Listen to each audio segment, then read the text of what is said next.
Assalamualaikum warahmatullahi wabarakatuh, sahabat Bunda dimanapun berada. Apa kabar semuanya? Semoga sehat sekeluarga ya. Nah, kali ini sahabat Bunda, saya ingin mengajak sahabat Bunda untuk mengerti bagaimana kita bisa merencanakan masa depan kita melalui keyakinan dalam diri kita dan kita setting di dalam pikiran kita, atau kita boleh mengatakan yang namanya mind mapping. Nah, pentingkah mind mapping itu kita lakukan untuk diri kita? Ada beberapa orang yang menunjukkan keberhasilan melakukan mind mapping itu. Simak videonya ya, semoga bisa kita lakukan untuk diri kita. Sahabat Bunda, pernah nggak sih merasa kacau, merasa tidak tahu arah, atau bahkan kita merasa tidak tahu apa yang perlu kita kerjakan? Kita tidak mengerti kemana arah dan tujuan hidup kita. Nah, ini semuanya disebabkan karena kita tidak pernah merencanakan apa yang kita inginkan di masa depan, dan bahkan mungkin kita tidak pernah menyusun tujuan hidup kita. Pentingnya kita merencanakan segala sesuatu dalam hidup kita itu akan membuat kita lebih teratur, dan kita bisa men-setting diri kita, merencanakan dengan baik apa yang setiap harinya kita akan lakukan dan kita tuntaskan. Sahabat Bunda semuanya, mind mapping adalah salah satu teknik yang dilakukan oleh orang-orang sukses untuk merencanakan bagaimana mereka di masa depan dan tahap demi tahap yang akan mereka lalui, sehingga mereka memiliki keyakinan untuk bisa berhasil menggapai apa yang mereka inginkan. Nah, beberapa kasus ya di lingkungan terdekat saya, atau bahkan mungkin kita bisa mendengar penceritaan bahwa ada beberapa orang-orang sukses itu yang mengimajinasikan masa depannya, dia membayangkan dengan real, dengan nyata bahwa dia akan hidup sebagai orang-orang yang sukses dengan ciri-ciri yang konkret. Nah, kita tidak bisa membayangkan diri kita bahwa kita akan sukses di masa depan dengan cara yang abstrak. Kita justru harus menentukan indikator-indikator atau cara-cara yang real, yang nyata, yang dapat kita aplikasikan, dapat kita wujudkan dengan kemampuan kita. Sahabat Bunda semuanya, dalam hidup kita jarang bertanya pada diri kita, apa sih tujuan saya hari ini untuk datang ke sini? Apa sih tujuan saya untuk belajar ini?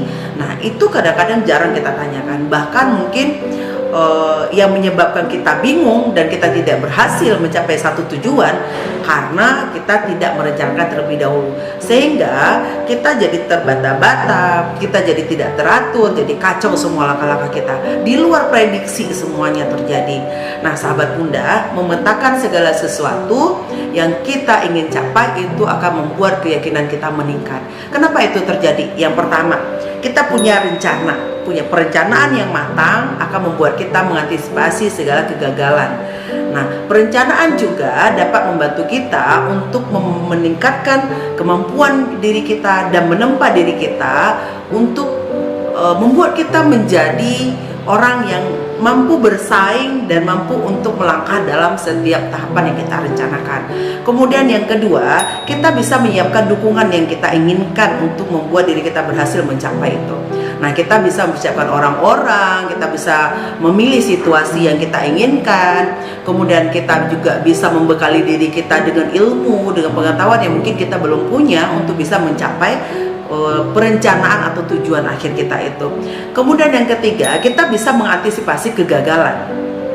Kegagalan itu hadir karena kita tidak mengantisipasinya, baik itu datang dari lingkungan kita atau bahkan itu dari internal diri kita sendiri. Nah, kegagalan itu bisa saja terjadi karena kita tidak memiliki perencanaan yang matang.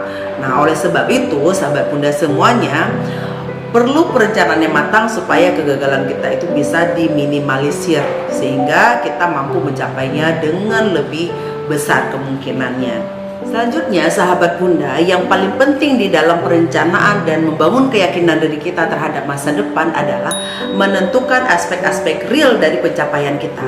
Misalkan nih, dalam bidang karir kita ingin digaji berapa, kita ingin bekerja di mana, dan apa sih pencapaian terbesar dalam karir kita itu yang ingin kita dapatkan. Apakah jabatannya, kemudian kualitas diri kita. Nah, kita bisa membayangkan bahwa kita memiliki itu, dan itu akan mengarah kepada pembentukan dan peningkatan kualitas diri kita sehingga kita bisa mencapainya. Ataupun kita ingin membayangkan pasangan hidup, misalkan ingin kan pasangan hidup yang sesuai dengan diri kita. Nah tentunya ketika kita membayangkan itu sangat abstrak, saya pengen yang baik itu abstrak sahabat bunda.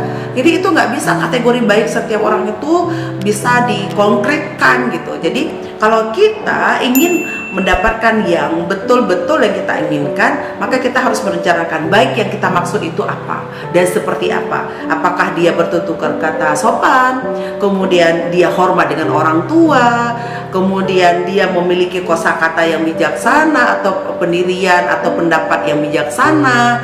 Jadi hal-hal yang seperti itu harus dikonkretkan. Jangan sampai ya akhirnya kita membayangkan pasangan kita yang wah saya pengen yang ganteng, ternyata kita cuma dapat gantengnya doang. Kita nggak punya kepribadian yang sehat, kita tidak memiliki orang yang kapabel, yang memiliki kebijaksanaan berpikir dan bersikap. Itu adalah modalitas untuk kita masuk dalam keluarga. Nah kita lupa akan hal-hal itu yang sangat penting, yang sangat riskan dalam kita menjalani hidup.